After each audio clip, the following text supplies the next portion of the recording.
Well, good afternoon and good evening to all those who have joined us today for this panel, The War from a Central Asian and Caucasian Perspective, that is organized by the Central Asia Program of the Institute for European, Russian, and Eurasian Studies at George Washington University. This panel convenes experts from Central Asia and the Caucasus to offer their views on how Russia's war in Ukraine is seen and felt among these neighbors of the Russian Federation. So we have a panel of distinguished researchers, experts from the region and on the region. We only have 1 hour, unfortunately, so I will ask all panelists to keep their remarks to about 8 minutes long, so that we have a little bit of time left for questions and answers at the end of their presentations. I will give only a very brief introduction to each of the panelists, and we will proceed in order in which these panelists appear on the program. This panel is recorded and you can go back and listen to the presentations again. It's going to be posted on Central Asia Program's website.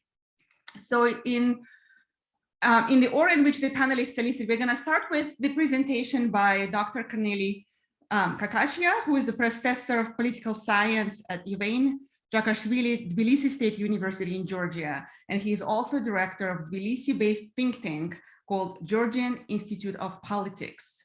Kornely, the floor is yours.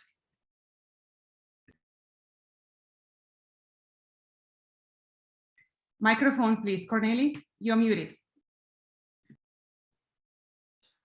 Thank you, Mariya, for introduction, and good afternoon.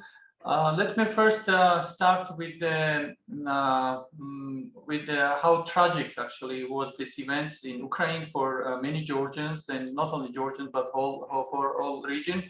And actually, this event in Ukraine actually shapes not only future of the Ukraine but also future of the region, because of course there can be different scenario and we don't know what will be the result of this war. But one thing is clear, that the region, this war actually will affect in any way the future of this region, and we will not have the same kind of understanding of the even region like it used to be. And I can maybe bring here the example of Georgia, which was, as you know, Georgia is a strategic partner of Ukraine and Moldova. So these three countries actually we are seeing as an associated trio in terms of EU integration, in terms of NATO integration. Also, Ukraine and Georgia, they were kind of like twin states. And of course, this is like very important in Georgians' care. And you can see that like thousands of Georgians, they came to the streets and they were supporting Ukrainian, like fight for freedom. And of course, this affected Georgia in many ways. And one thing is clear, that now, as you most of you probably know, that we have an influx of a lot of people from Russia and Belarus, and including also Ukraine. And you cannot get any, any flats anymore in Tbilisi. This is what I was told.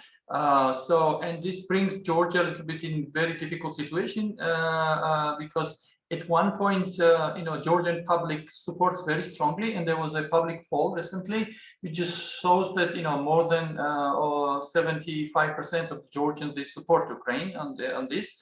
But at the same time, we have some sort of puzzle, which is a little bit related to the behavior of Georgian government, because unlike it was expected, that Georgian government showed a little bit self-restraint, and it is very cautious, which is understandable, and because of this delicate situation between Russia and Georgia.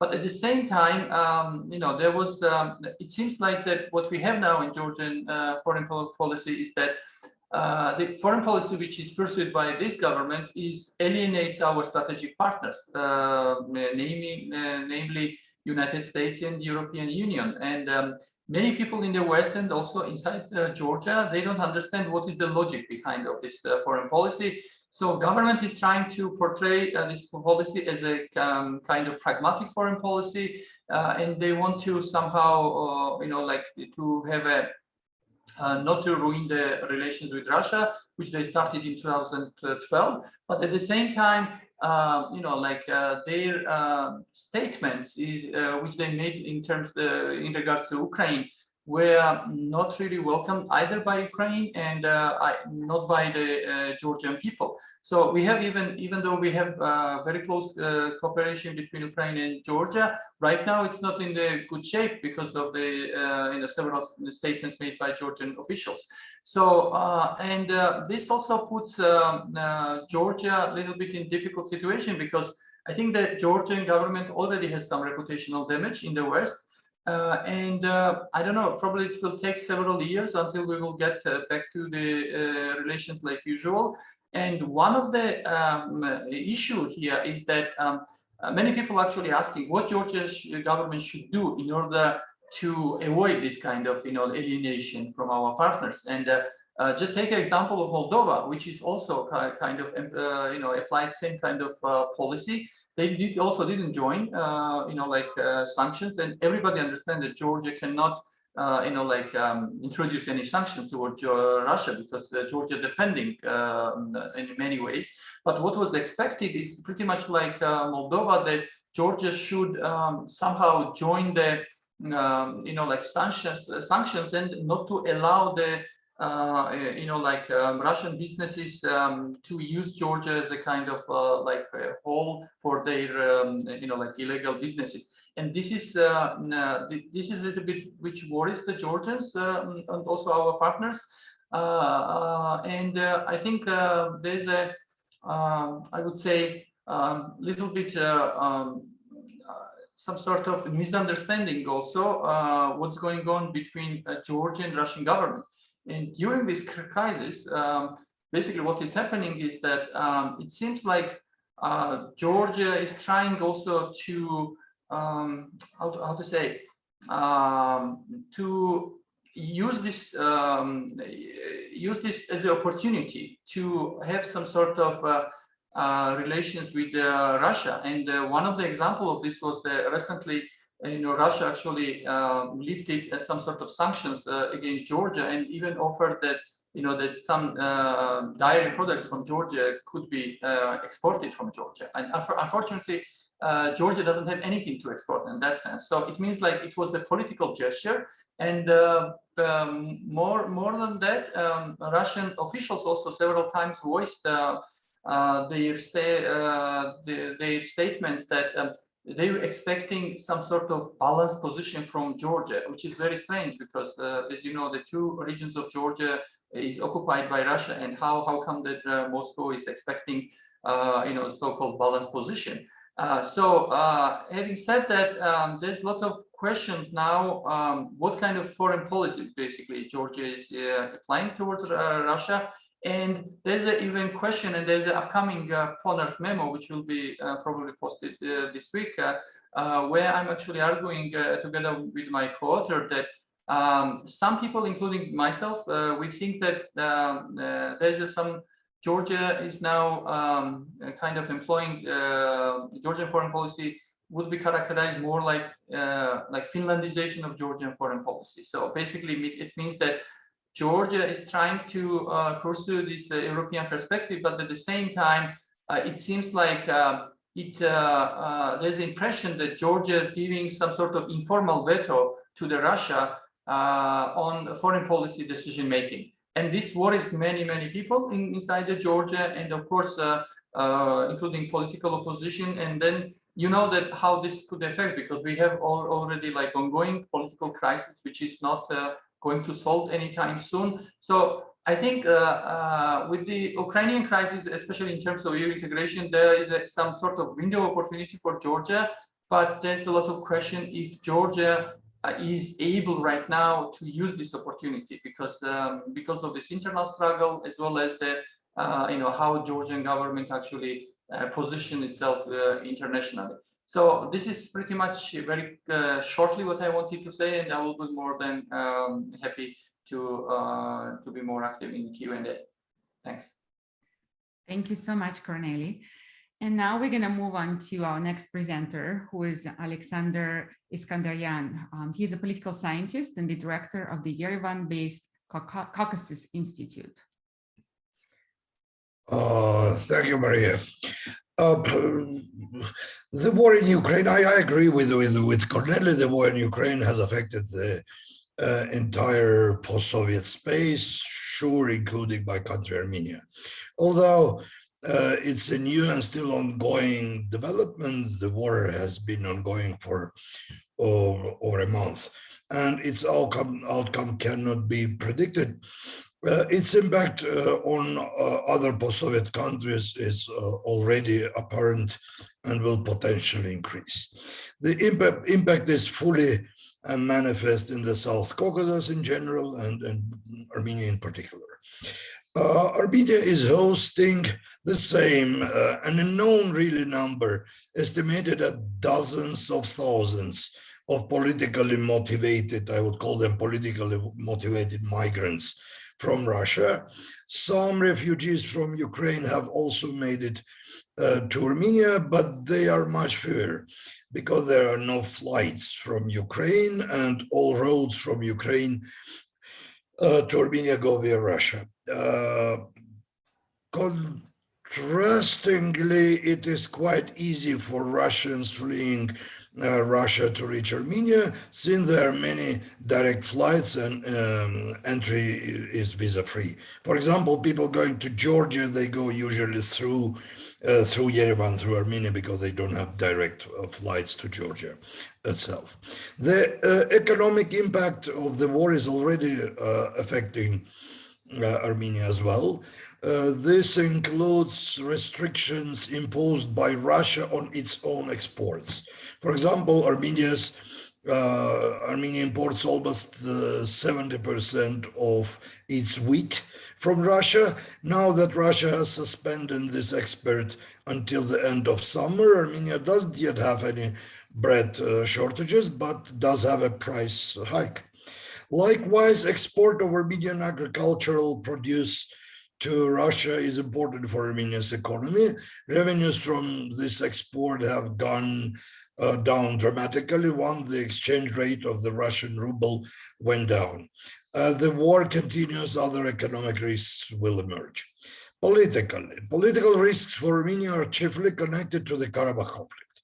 The safety of people resident in the unrecognized Nagorno-Karabakh Republic is provided by Russian peacekeepers. Now that Russia is focused on its war in Ukraine, Azerbaijan has begun probing the red lines and options for exerting pressure in the new situation. In early March, Azerbaijan cut off the gas supply from Armenia to Nagorno-Karabakh. This was first explained by damage to the pipeline, and then the pipeline was just shut down without explanations. Gas comes from Armenia, but a stretch of the pipeline passes via territories controlled by Azerbaijan. In a mountainous terrain and cold weather, this leads to grave humanitarian concerns, since most homes in Nagorno-Karabakh have gas heating. Military methods are also used to exert pressure on people living there. In Nagorno-Karabakh, Azerbaijan has resumed shelling the eastern parts of Nagorno-Karabakh using mine throwers and drones, leading to casualties and wounded in the zone supervised by Russian peacekeepers. The population of one village near the border had to be evacuated. Martial law has been declared in Nagorno-Karabakh. The situation is disturbing, and its timing is extremely difficult for the Russian peacekeeping force. Mere appeals to the Azerbaijani troops to withdraw to their original positions are not working. Meanwhile, Russia is not ready to use military force to settle the situation in Nagorno-Karabakh. Russian army cannot be active in two directions at once, and besides, Russia cannot afford to damage its relationships with Azerbaijan. Overall, the whole setup in which Armenians in Nagorno-Karabakh depend on the Russian peacekeeping force for survival makes them extremely vulnerable and the whole situation extremely fragile. Armenia is forced to be cautious and to tread as lightly as it can, including in its political statements made in the context of the war in Ukraine. In fact, all three countries of South Caucasus, I would say, are treating Russia with great caution, but arguably this is especially true for Armenia. In Armenia, societal social attitudes to the war in Ukraine vary in a rather wide range. No opinion surveys had yet been conducted on this topic. As public expressions of sentiments, they fall on both sides of the divide. Both pro-Russian and pro-Ukraine rallies and protests have been held in front of the two countries' embassies in Yerevan. Polarized opinions about the war have been expressed in social networks, news media, political rhetoric, and various public platforms. However, none of the rallies have involved large numbers of people. Most media publications focus on humanitarian concerns, sympathy towards victims, and rejection of the idea of war in principle. Arguably, Armenian society at large is supportive, I would say, of the government's effort to be cautious about taking sides in the Ukraine crisis. The geopolitical stakes for Armenia are clearly too high. Armenia has just survived a war. The Karabakh conflict is as far from settlement as it has ever been. Armenia is trying to survive by reacting to ongoing issues the way it has been for many years. That is by trying to avoid becoming another zone of confrontations between the East and the West. Maybe I will stop here. Thank you. Wonderful. Thank you so much. And let us now move on to our next speaker, who is Anar Valiyev. He is Dean and Associate Professor of School of Public and International Affairs, ADA University, Azerbaijan. Thank you very much, Mariya. Can you hear me? Great. Well, after hearing the first two speakers on the attitude and perceptions of the war in Georgia and Armenia, from my side, I would say that the war in Ukraine has caught Azerbaijani public, and I would say elite, a little bit in surprise, because nobody expected, neither in elites nor in the public opinions or among the population, that the war would start. I mean, everybody may expected that there will be some kind of recognitions of Donetsk Narodny Republic or LNR, DNR, or something like that, but nobody would expect that the war would start in such a way that is happening right now. Well, looking at the chronological what's happened in Azerbaijani society right after the February 22nd, I would say that the recognition of so-called recognition of DNR, LNR, not polarized, but made Azerbaijani society standing exactly on the side of Ukraine. Because recognition of DNR, LNR exactly reminded Azerbaijani public that what's really happened in Nagorno-Karabakh or Karabakh cases is resembling what's really happening in Eastern Ukraine. Because Azerbaijani society has seen this kind of the situations a long time ago, and recognition of DNR and LNR, and before that South Ossetia and Abkhazia, was kind of a direct threat to the territorial integrity of two friendly states such as Georgia and Ukraine. And Azerbaijani public, and I would say elite, was fearing that such kind of the fate would be applicable to Karabakh sooner or later, and that Russians would sooner or later would recognize Karabakh the same way they recognized these territories. So there was no kind of polarization in Azerbaijani society or public on whose side to stand. And there's even after the annexation of Crimea, Azerbaijani public was only on the side of Ukraine. There was several rallies in Baku. There was one of the biggest rally was in front of the Ukrainian embassy a couple of days after. The Azerbaijani government, although they were very cautious with the various statements, but Azerbaijani government decided to assist Ukraine with humanitarian aid. State-owned company of Azerbaijan Republic began to supply Ukrainian emergency services with the free petroleum. So all the petroleum stations of Azerbaijan that located in Ukraine, there were several dozens of them in Ukraine, began to supply free gas and free petroleum to Ukraine emergency services. Azerbaijan sent several shipments of the humanitarian aid and so on. But beyond of that, there was nothing else specifically standing from the political side. So what is really perception of Azerbaijani public about this war is that specifically the country and hidden a little bit elites are a little bit feared of the situation. So the unexpected involvement of the Russians into the war in Ukraine send us some kind of the strong signal toward the old Soviet, post-Soviet republics that such kind of the fate may be faced by the other countries of the former Soviet Union republics, and that's why the fear is that after Ukraine, nobody knows who is going to be the next state. It could be Azerbaijan, it could be something else. There was several political commentators in Russia that was telling that the next step would be Russia's support of Karabakh and just recognition of Karabakh, and then later on Azerbaijan will be destroyed by the Russian army, and so on and so forth. Impact of the war affected the public from different perspective also. The economic situation in the country so far was not affected. Azerbaijan does not have too many refugees or kind of the migrants coming from Russia because of the few reasons. First of all, compared to Georgia, you can stay in Azerbaijan only 29 days. After that, you have to leave or just you can register. That's why Russian migrants do not prefer Azerbaijan, but instead prefer Georgia or Armenia, because in Azerbaijan, you have to register, you have to leave, and so on. Compared to Georgia and Armenia, Baku is much more expensive. That's why we don't see too many Russian migrants coming to Azerbaijan. In the long run, the impact of the war would be felt negative because of the few reasons. The first and one of the most important reasons is the number of the remittances. There are approximately up to between 1 to 2 million Azerbaijanis living in Russia as a labor migrants. Some portion of them, I would say majority, are sending remittances to Azerbaijan. And last year in 2020, actually it was a $600 million.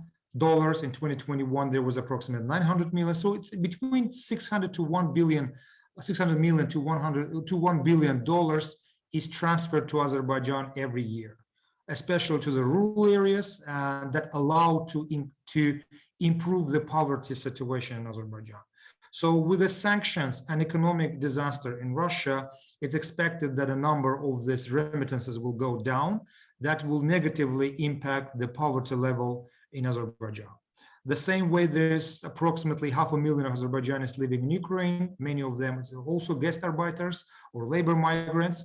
The migrations of them out of Ukraine or coming back to Azerbaijan or going somewhere else also would affect the impact on the remittances that many people in Azerbaijan are living on. Finally, there's a couple of other issues, especially related to the increase of the prices on the food products.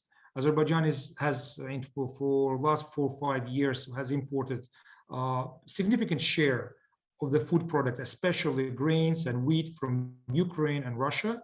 And there's expected that continued war and a crisis in Russia, and especially Russian decisions to stop exporting some strategic reserves would impact the prices on the strategic products in Azerbaijan, especially on grain, on the wheat, on the other type of the products. I would be really available for the question and answer sections, but so far, that's it. Thank you. Thank you very much, Anar. And now we're gonna move on to 2 panelists from Central Asia. The first one is Shairbek Juraev. He is a co-founder and president of Crossroads Central Asia. He's also an associate research fellow at the OSCE Academy in Bishkek. Thank you, Mariya. Good evening to all of you from Bishkek. It's late evening here. I wish we never had such an event discussing an invasion of Russia of Ukraine. And I think it would be good to start with expressing the support and solidarity with everyone defending themselves in Bishkek, in Ukraine. I wish them everything ends as soon as possible. Now, speaking about the Central Asian perspective, of course, we have to start with saying that whatever remarks I give, they are general and tentative. It's hard to speak for 5 Central Asian states, but I'll make more broad remarks. If you remember, whenever we discuss Central Asia in such conferences, we usually start with calling against lumping together 5 countries, saying that, look, these are no more a region. The Soviet past, the shared Soviet past is increasingly irrelevant, or at least not that central now. These are 5 different states. And when we discuss the reactions to events in Ukraine, this, on the one hand, is still, it stays true. There was no such a thing as Central Asian reaction or response to the events in Ukraine. Kyrgyzstan and Kazakhstan were particularly active at the early stage when the Russia first announced that they recognize DNR and LNR, DNR, saying that, okay, we understand the position of Russia in kind of general terms. As the war started, similar response was maintained, that we understand, but without going much into details. While in Tajikistan and Turkmenistan, as far as I know, there was not even no public statement at all expressing the government's reaction or position on the events. Uzbekistan stands out. Recently, the Uzbek MFA was kind of surprisingly defiant, saying that Uzbekistan is not going to recognize Donetsk and Luhansk, and we recognize the territorial integrity of Ukraine.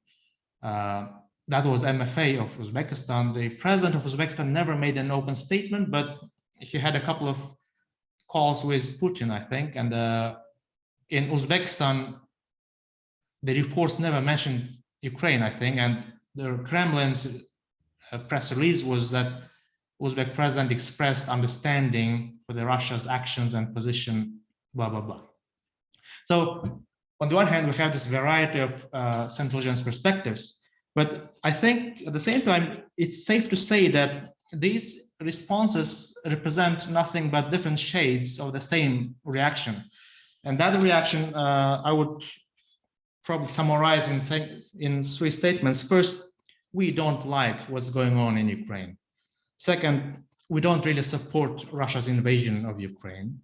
And third, we cannot say that openly. And we don't want to say that openly. So these views, I think, reflect the fact that Central Asian countries are dancing around 3 building blocks or cornerstones, maybe. First, and obviously, Central Asia is highly dependent and highly vulnerable against Russia. Kazakhstan is explicitly next in line when we discuss Russia's revisionist narratives about the post-Soviet space, about questioning of the sovereignty of post-Soviet countries, the borders, and so on.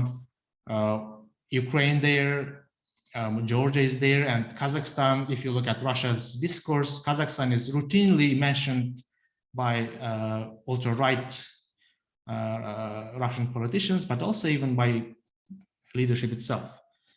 Kyrgyzstan and Tajikistan are the poorer, smaller countries whose economy, various reports suggest that 1/3 of economy is made by remittances from migrants in Russia, the labor migrants in Russia. So economically, the dependency is huge. Plus, of course, Russia is biggest trade partner for most Central Asian states. Turkmenistan and Uzbekistan are traditionally the countries that have some distance from Russia and deliberately maintain that. Turkmenistan with the help of the statement of neutrality, and Uzbekistan, thanks to the odious figures like the former president Islam Karimov, he would always afford himself more than others would. So the overall position was that they would maintain, but it's still, both for Turkmenistan and Uzbekistan, Russia remained always big, and particularly not only economically and as a military power in the bigger region, but also Russia was always a natural ally when it comes to defending against Western pressure on democracy, on human rights. So Russia is not a non-player for Tashkent or Ashgabat. So that's one thing. On the other hand, Central Asian states, I think, are very uncomfortable with this fact of dependence and vulnerability against Russia. And I think they are very keen to avoid deepening this vulnerability and this dependence. Why? So partly, of course, because Russia's position, Russia policy for us, for Central Asian countries, is similar to bear hug. The support from Russia can very quickly turn into suffocation by Russia because it's too powerful and because Russia always plays by own rules. And this is not an alliance similar to some other parts of the world. But also, Central Asian countries are not only dependent on Russia. Russia is a big player, but these countries, despite being different, are generally small countries economically and very vulnerable in general, inherently. So tying ourselves closely with Russia would make us into vulnerable position against the rest of the world. And as the events unfolded in Ukraine, everyone saw how unprecedented is the solidarity in support of Ukraine. And Central Asian countries would think always 3 times or 5 times before claiming open support for Russia and risking themselves ending up in the sanctions positioned against Russia, particularly because Kazakhstan and Kyrgyzstan are members of Eurasian Economic Union. Tajikistan and Kyrgyzstan and Kazakhstan are also in CSTO. So we are actually close allies with Russia, formally speaking. Next after Belarus, it is Kazakhstan, Kyrgyzstan, Armenia, and Tajikistan. Finally, another building block that lurks in Central Asia's reaction is that these countries have been big beneficiaries of the post-1991 international system, where there was an international norm and the principle of territorial integrity was very keen for us. These countries emerged vulnerable, very insecure and inconfident in 1991.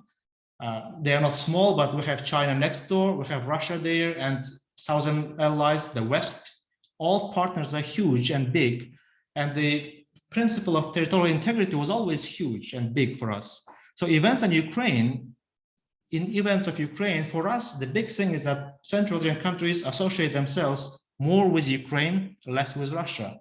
We imagine we are more likely to be in Ukraine's shoes, not in Russia's shoes. So that's a big thing. And finally, well, of course, I will not be able to cover everything, and I will leave lots of questions for the questions and answers. But the final thing is, when I discuss the Central Asian reactions, this is basically the government's logic. What about views of the society and actual views of the leadership? I think there's no black and white picture here.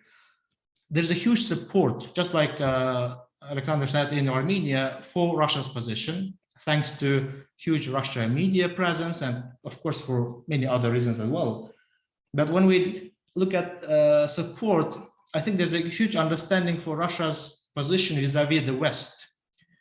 We buy the arguments of Putin about the NATO and NATO's overly aggressive posture. But when it comes to Ukraine, I think the Central Asians do not really understand and accept Russia's logic, because we are similarly post-Soviet countries like Ukraine in the context of Russia. So things are blurred. In Kyrgyzstan, we had a couple of protests, both rallies, both in support of Russia and in support of Ukraine. In other countries, I don't know, but in general, I think that the public reaction is still muted. It's in social media, in the kitchen, but we feel that Ukraine is further away and probably cannot compare to Armenia, Azerbaijan, or Georgia, for whom things resonate much bigger than for us. Let me finish here, and I'll come back in Q&A if there are any questions. Thank you. Thank you. And before I announce our last speaker, I see that some questions are already trickling into the chat, but I do invite everyone to use chat for posting questions. If you have a particular speaker you direct the question to, please name the speaker.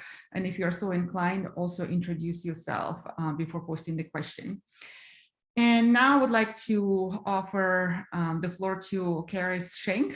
She's an associate professor of political science at Nazarbayev University in Astana, Kazakhstan. Okay, thank you very much, Mariya. So I'd like to organize my comments around the view from Kazakhstan. So I need to say that it's not on behalf of Kazakhstan or for Kazakhstan, but really with others observing from the perspective of Kazakhstan. And I want to organize my comments around 3 dimensions. So first, the colonial dimension, which is really primary, and it leads into the other 2 dimensions that I want to talk about, which are the sovereignty dimension and the ethnic dimension. So the colonial dimension is something that really Russia just simply doesn't acknowledge, that because its colonies are adjacent instead of overseas, that they were no less colonized by Russian language and culture, and that Russia framed itself as oppressed or suffering after the Soviet Union because there were no political institutions that represented Russia for Russia's sake. This really reeks of a peculiar type of white fragility. And Russia's colonial mentality, like others, is about power structures, and it's about the inability to see other groups or even countries as having their own view of themselves or the ability to determine their future. And this is really painfully obvious when we take the view from the periphery, but it's something that really bears repeating until it's finally accepted by Russia and its leadership and scholarship too, because the idea that Russian elites really just clearly cannot fathom that Ukraine has a different view of itself and its future is a problem that's foundational also to the relationship between Russia and Kazakhstan and all of the other countries represented here. So of course, you can move on to the sovereignty dimension, because this is really at the forefront of many minds.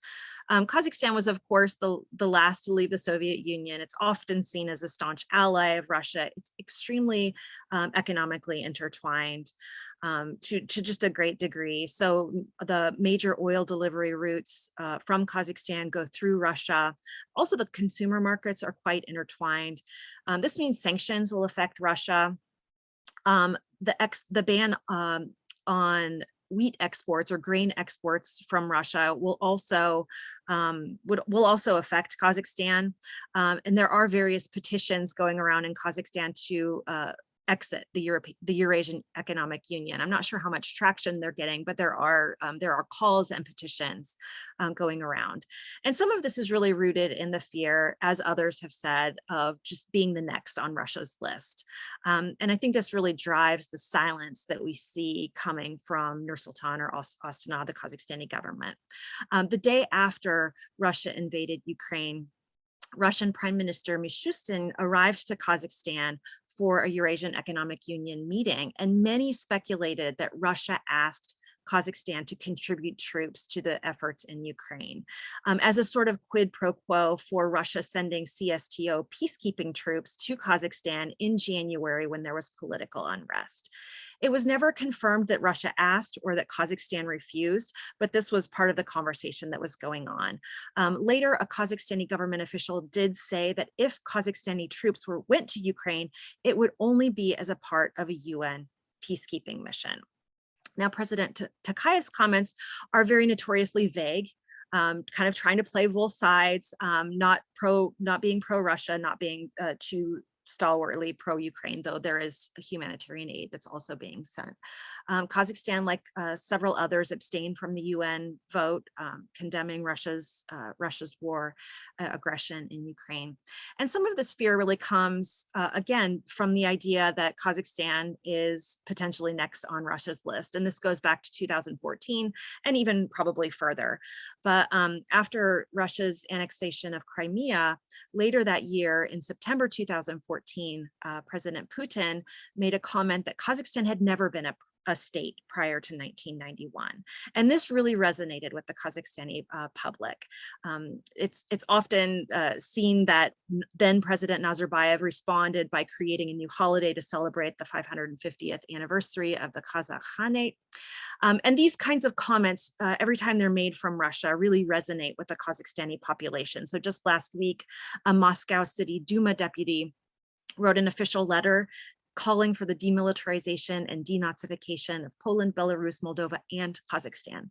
And these, of course, they just make their rounds in social media and cause a lot of anxiety among the people. Which brings us to the ethnic dimension. So are ethnic Russians really persecuted in Kazakhstan? Well, after the January events, the political unrest in Kazakhstan, the Communist Party leader Zyuganov in Russia suggested that there was an ethnic component and that the conflict in Kazakhstan in January had been driven by Russophobia. He said at the time that Kazakhstan's north was basically Russian, and that Russia needed to protect Russian speakers. Zyuganov's January comments again kind of came out in a revival in early March for a couple of reasons, but they were all over the media, they were all over social media, they were in all sorts of conversations going on. Did you hear what Zyuganov said way back in January, even though it was already March? This even provoked commentary from a response, a kind of vague response from the Kazakhstani leadership.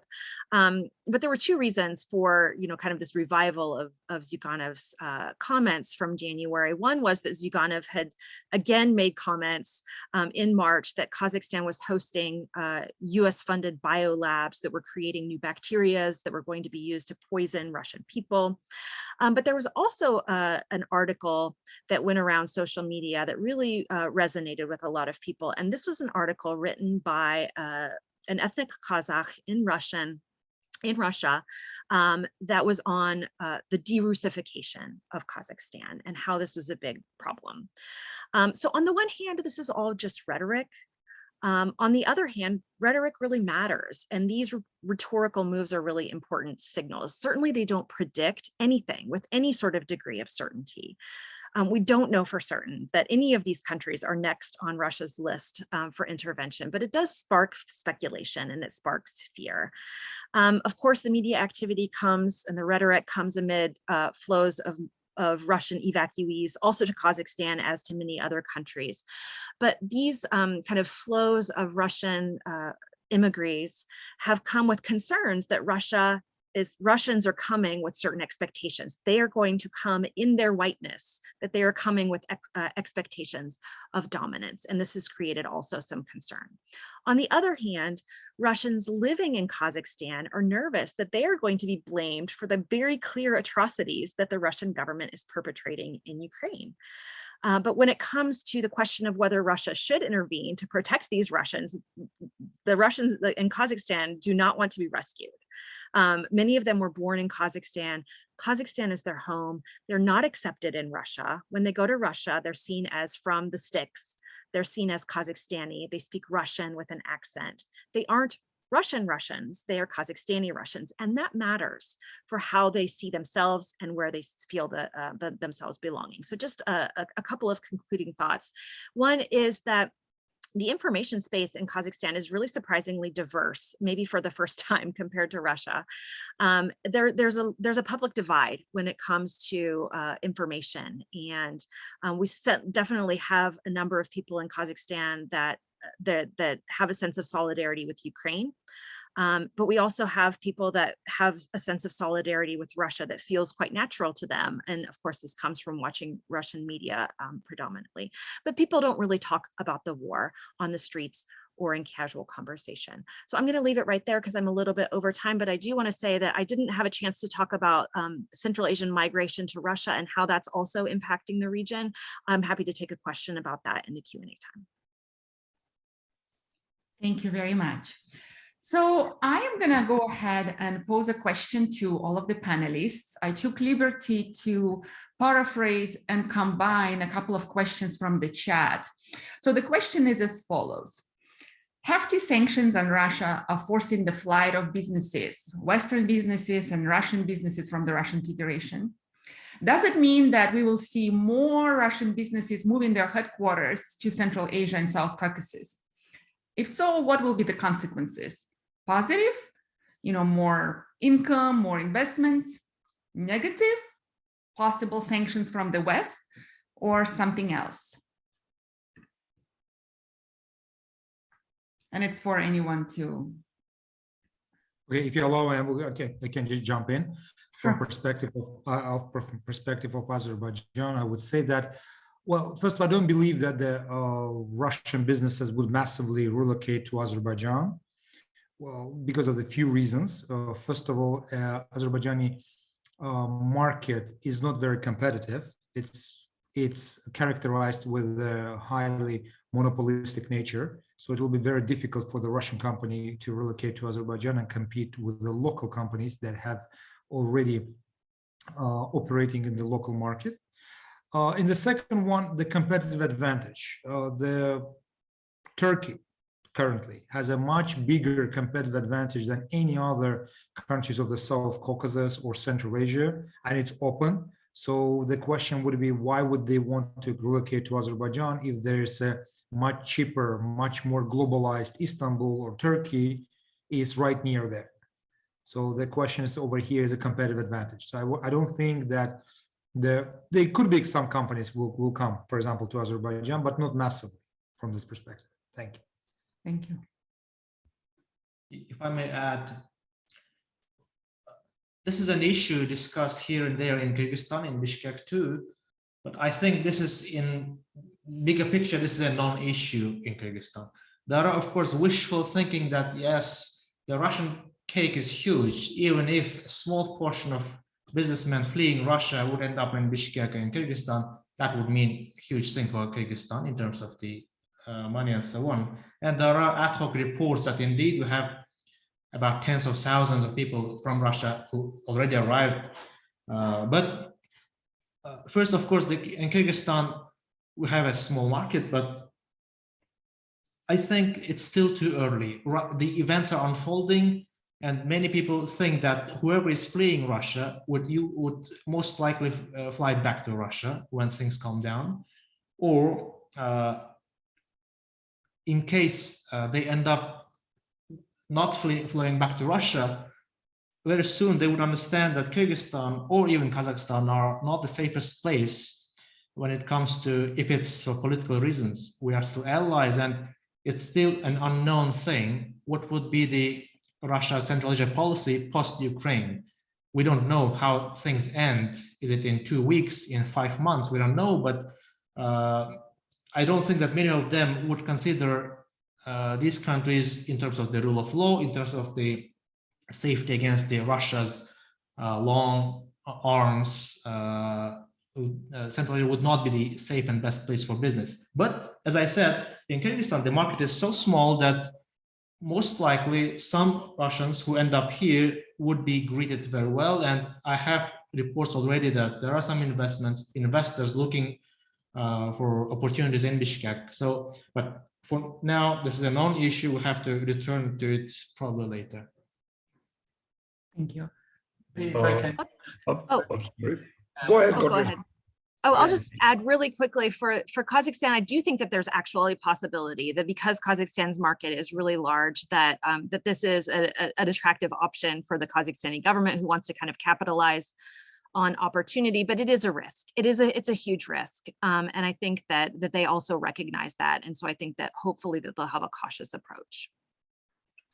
Yeah, just to add some ideas from Georgia, basically this is a huge problem which actually worries the public, because after a few weeks of this influx, actually, 200 Russian companies were registered, and I think it's growing at daily, almost like daily basis.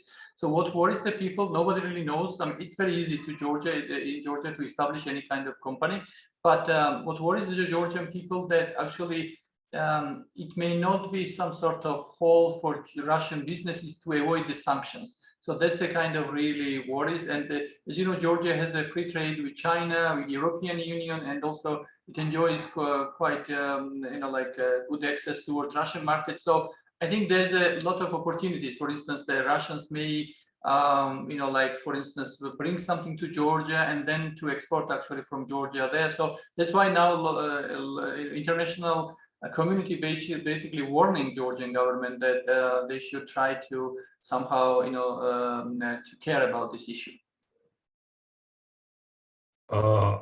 As for Armenia, I'm not an economist. This is out of my competence, but what I can see already, we have moving of maybe hundreds of IT business people.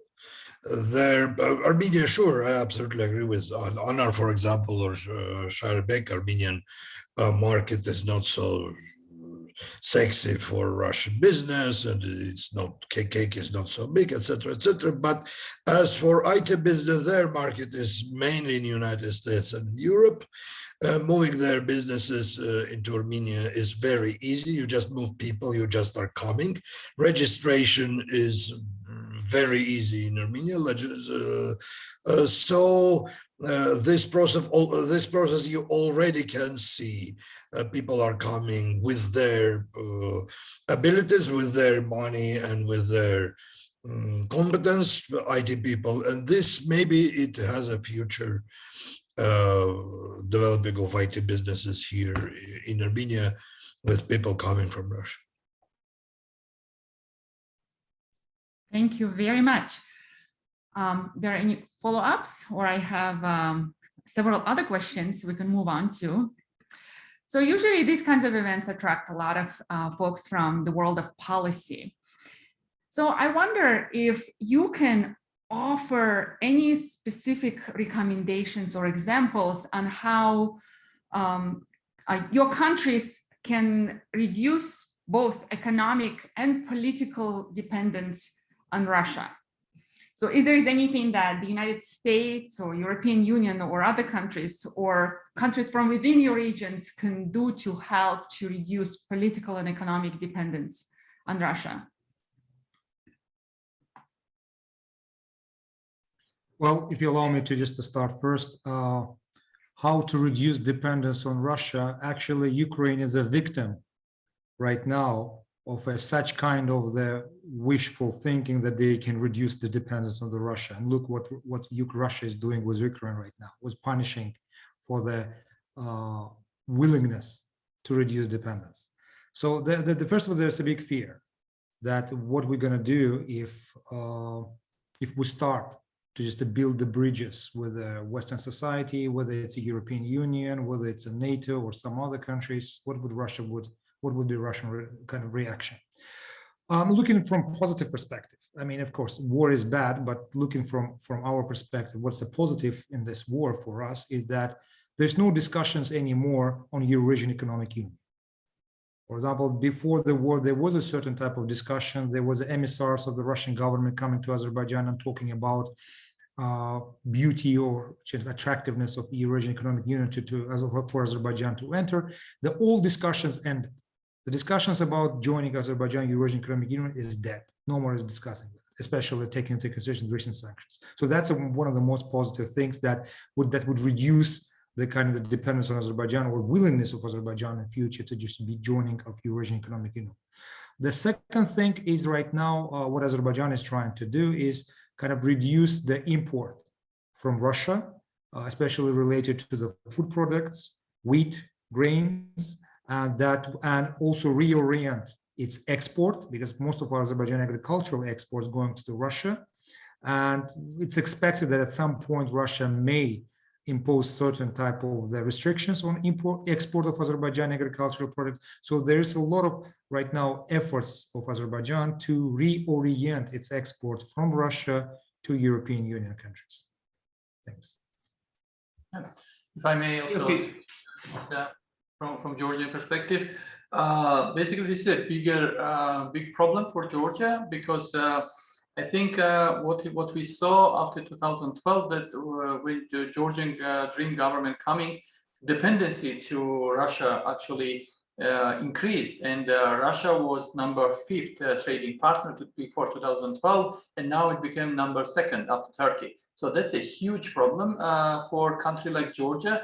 especially taking into consideration that, like Georgia is heading towards the Euro-Atlantic community, and that's enshrined in this constitution. And it doesn't really, how to say, with this kind of, when everybody actually support this normalization kind of policy with Russia, it should not lead toward dependency. And I think there's a very good example for Georgia, because as I said, Georgia has a free trade agreement with the European Union, but it's not much used because government and societies itself and businesses, they didn't put so much efforts because they, in order to export something in EU, you need a little bit different standards, and that's easier to, for instance, send something to Russia, which that market is less dependent. And now we see that a lot of products, Georgian products like wine, Russia is still very important. Ukraine actually was important. Of course, there was some attempt from Georgia to diversify this, and it was quite good. And now, for instance, China is one of the biggest destinations for Georgian wine and some other products.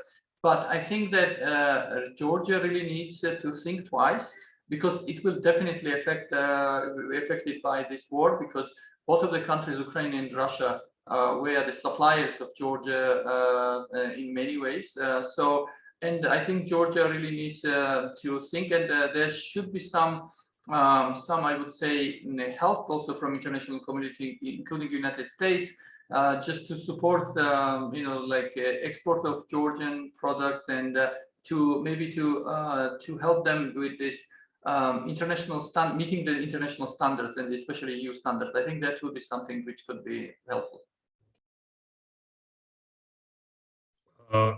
As for Armenia, Armenia already is member of Eurasian Economic Union, but Eurasian Economic Union is not Eurasian, it's not economic, it's not union. It's a kind of form of loyalty to Russia. And this is mainly about political loyalty to Russia. Export from Russia to Armenia is quite visible if you look at figures, but it's mainly oil, it's mainly gas. If you would go to supermarkets in Yerevan, you would not find a lot of products from Russia. As for reducing dependence on Russia in economic sphere, I don't think that it is about reducing of Russia. I would say that it is about increasing of others. To have more Europeans, doesn't matter, Iranians, Chinese, etc., businesses here in South Caucasus, which will meet finally more complementarity in economy. It's not just to cut Russian export. We don't have borders with, I don't know, with Luxembourg, and Luxembourg doesn't have gas. You should have it from Russia. You need some things because it's a huge country, which is our neighbor. But to have more Europeans, more Americans, more Japanese, Chinese, etc., not to become second Belarusia. This is a way to not to reduce, but to multiply your economic dependence on other countries. If I may add a couple of points. So the question was actually, I just read the question, how can some countries reduce dependence on Russia without raising alarms in Russia, right? So that's a tricky thing. It's not really a policy response, but several issues. First, transport dependence on Russia is something that can and should be eventually addressed. So in Kyrgyzstan and Tajikistan particularly, the European stuff, even Turkish stuff, usually come through the northern routes. So transport dependence, geographic dependence on Russia is huge. Remittances, if Kyrgyzstan and Tajikistan in particular manage to get more people going to South Korea or Europe or Turkey or China to earn money and send money back, that would probably reduce dependence on Russia and Russia's policymakers using migrants as a leverage against Central Asian countries.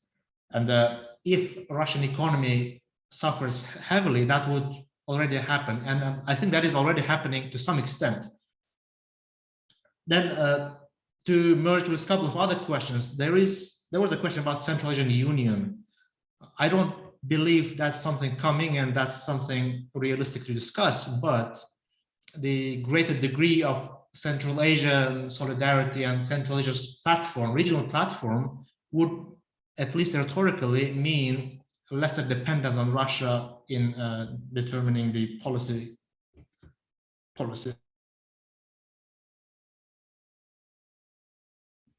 Shairbek, you muted yourself.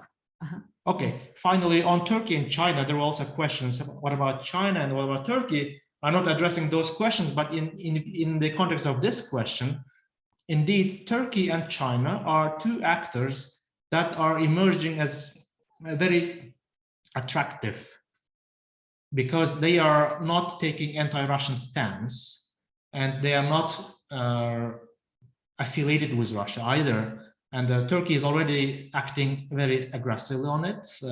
In the past couple of years, it's been increasing military and economic cooperation in Central Asia. So I think if Central Asian countries get engaged with China and Turkey more, that would by default mean less leverage for Russia. And I think Russia perfectly understands that, and that the bells are there already. But the question that Mariya, you posed, what US or the West can do, probably it would resonate with what Anar said.